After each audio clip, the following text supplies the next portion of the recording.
So one of my accomplishments in my life is I destroyed El Chapo's criminal enterprise. Okay, he was a huge drug dealer down in wherever. He was selling tons of drugs. My website eliminated his cash flow. Then we had uniformed officers come and take him in. He escaped one time and we caught him again or whatever. Full collaboration with the Mexican government. The Mexican government, Mexico don't put up with it. And he was arrested, and now he is in the United States, well secure from my understanding.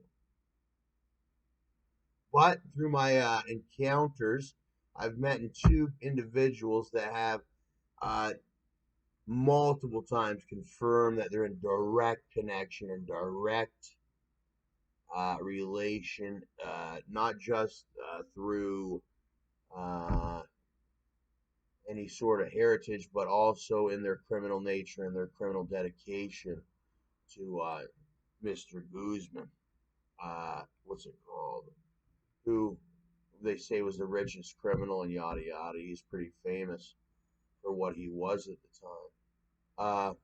But they still reign over here in Canada under our, well, sort of our lack of understanding of why they need to be arrested. I don't know why they haven't been arrested. I've tried my hardest so far, but they put everybody at risk. It's like El Chapo still is free. They reign from here, from Brampton all the way across Canada. Fear, they strike fear in the nation. They strike fear all the way down to the United States. That's Judith Esposito of Brampton and Oliden Herrera of Brampton. Oliden. Space last name would be Herrera, and then you've got Judith Judith. Last name Esposito, Esposito. She happens to have, well, she's having to made it into a position of a probation officer, but she's corrupt. She's with the El Chapo. She's said it multiple times, and her actions of murder and other things and deceit, and what about violation of her oath?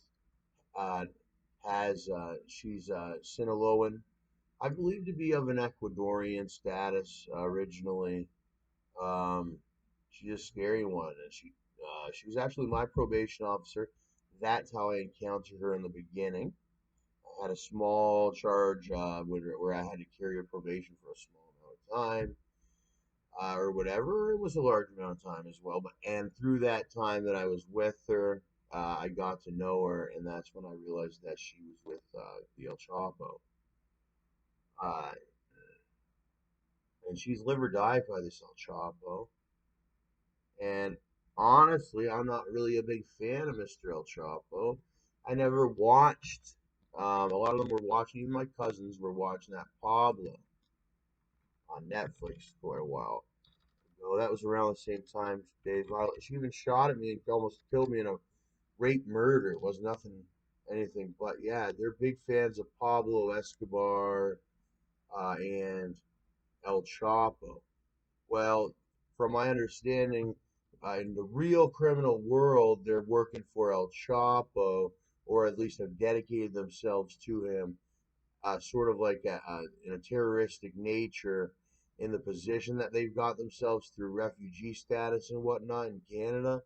And I don't know how it started, whether they actually knew Mr. El Chapo in real life, if they had just been a super fan of him on the internet or on video and whatnot, and then knew they were of the same nomenclature, and then that's how they started their dedication of the thing.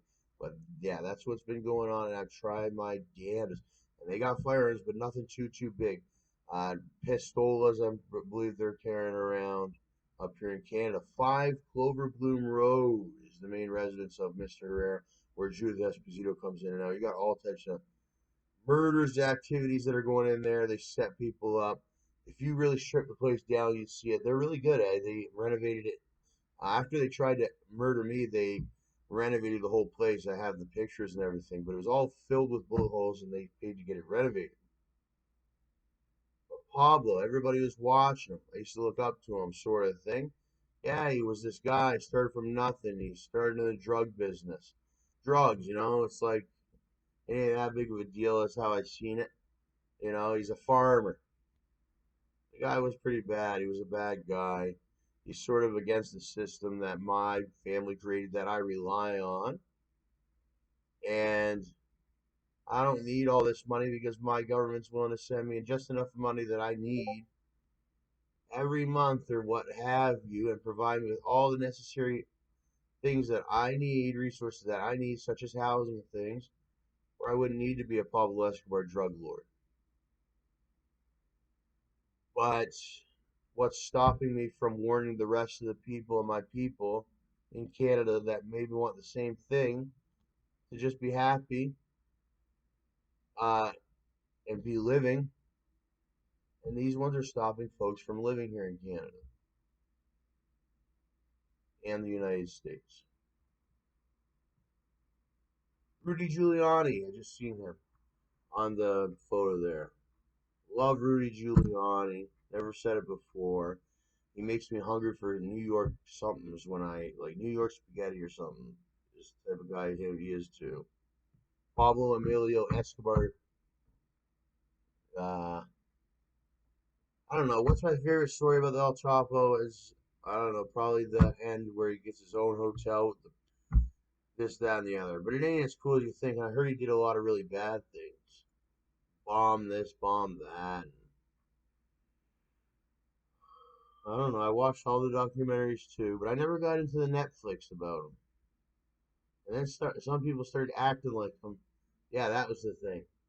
They were they were watching this Pablo on Netflix. Everybody was, and then they were trying to like make Net or Pablo. They were acting like Pablo in real life or Narcos. Yeah, it was during Narcos, and everybody was acting like Pablo in real life, and it wasn't that cool. It was kind of vicious.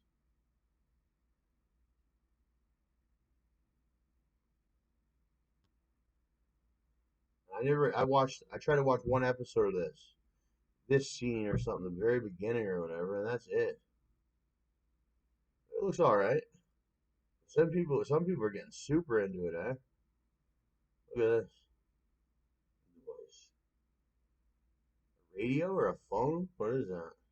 Some sort of device that could cause destruction?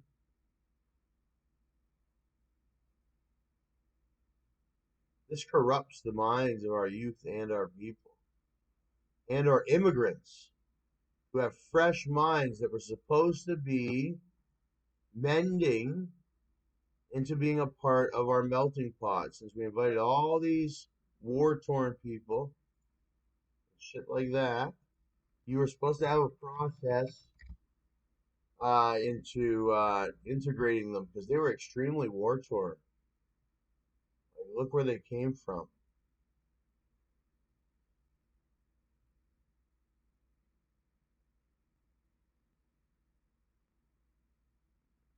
Generally, my thing was, you're from that area, you let them rebuild their own thing. But whatever, that's how it is. Now they're here. But look at this. This used to be a building, like a normal house, and look, it's destroyed. They're just walking around. There's no nothing. Just like we were the right ones all the way. You know, I don't know. Look at this one. Look at this picture. Because they should have been kept. They should have just. See, yeah, see this photo. It's like, yeah, we're in war torn Syria, but we know someone's gonna come pick us up. Look at us in this big jacuzzi. We used to be a pretty rich nation and have a great life, but we are like, fuck it, we're gonna do this bullshit. And then we're gonna come infiltrate your country. Because you guys are so weak and soft hearted. We got cameras just like you did. Old buildings and shit. Blow them up. Fucking trick the Americans to just eat their food and shit. And the Canadians.